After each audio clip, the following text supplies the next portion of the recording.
Hello, I'm Phil. Hi, I'm Gracie. So today, Gracie and I have decided to tell you all about heel pain in children. So I'm thinking of the 10-year-old who's playing soccer and has terrible heel pain during and after that. Now, we see this exact presentation quite a lot, Gracie. If someone on the phone said they had this problem, what would be your most likely guess for what it is? Calcaneal popicitis or Sever's disease. Sever's, It sounds terrifying, doesn't it? Sever's disease. Yeah. What is it? It's basically when, there's a little growth plate in the heel bone that hasn't quite fused yet. It doesn't fuse until the child's about 14, 15, 16. And from the ages between, you can be as early as 8 years old to about 15, this plate can get aggravated, causing heel pain. Yeah. And it's quite a severe pain. It's one of those pains, and I'm a parent, and kids will say, "Oh, I got aches and pains." It's one of those aches and pains that starts really quite small, but before you know it, your children, the children that we see, are getting severe pain. They're not enjoying themselves at sports. They're getting out of bed in the morning, limping around. So it's really, really painful. When you're born, most of your bones are very rubbery. And they haven't yet ossified, so they haven't yet turned into bone. So this is an x-ray of a child's foot. I don't know the exact age of this, but it gives you an idea. There's a lot of spaces between all these bones. As our skeleton matures, those gaps get filled in.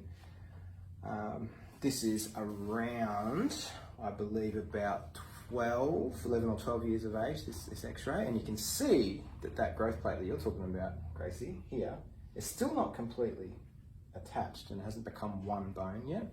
So all of our bones start as two and then they turn into one. So the pain, it sort of feels like a fracture because those little bits of bone are trying to grow together and they're actually cracking apart. Yeah. So, okay, why does this generally happen, Gracie? Typically with like excessive exercise or like just kids being overly active, flat footwear like soccer shoes, footy boots, growth spurts, it just aggravates that growth plate.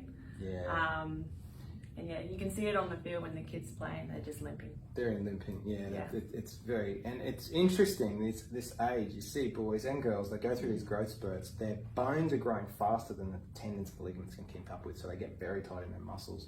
If you look at this, I don't know if this is easy enough to see on the screen, but the Achilles tendon at the back and the plantar fascia, or the aponeurosis at the bottom, they both attach to and around that growth plate. So if there's anything wrong with the way the foot's functioning, increasing the tension, it's either pulling that growth plate up or down, and it's just no fun at all. So what kind of steps would you take if your mum or dad brings their 10-year-old in with this heel pain? What's the first things you normally look at, Gracie?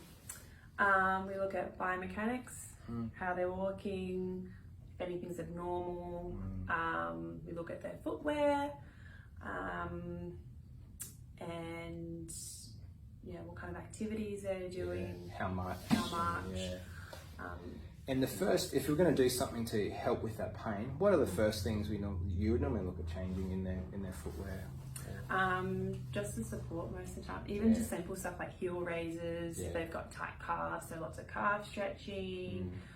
Simple stuff that mum and dad can do is just icing, anti-inflammatory creams, all that kind of stuff. But usually orthotics work really well in kids' shoes, and they can heal quite quickly.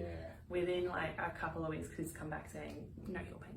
It can be such a quick turnaround. It really is. If you give the body half a chance, it wants to get better. So orthotics in kids can either mean prefabricated, so cheaper, off the bench, we just heat them up, mold them, put them in, which is great for kids when they're growing quickly. Sometimes we need to make proper custom ones because the loads might be a lot greater, or kids with really flat feet, we have to push a bit harder. But look, whatever's needed, we can generally get someone out of pain within 6 to 8 weeks. You'll often read on the internet, oh, Sever's disease, it will take a year to get better. We like to see it better in 6 to 8 weeks for most kids. So that's our favourite, that's our guide. One other treatment that can be helpful is ways of using anti-inflammatory approaches. And we've got a low-level laser, which is really good if it's really cranky. Give a few doses of that. But yeah. So yeah, if you are a parent or a grandparent of a kid with heel pain, we'd love to help. The way to go about it is just to either click on the link with the video and just get on our website. You can book online any time of the day or night, or if it's through the day and you want to have a chat with our front desk team, just give us a call and we can work it out. We do some after school hours appointments every day. We can get you in after school. So yeah, I reckon that's enough, Gracie. Thank you for watching, everyone. We'll see you another day. Bye. Bye.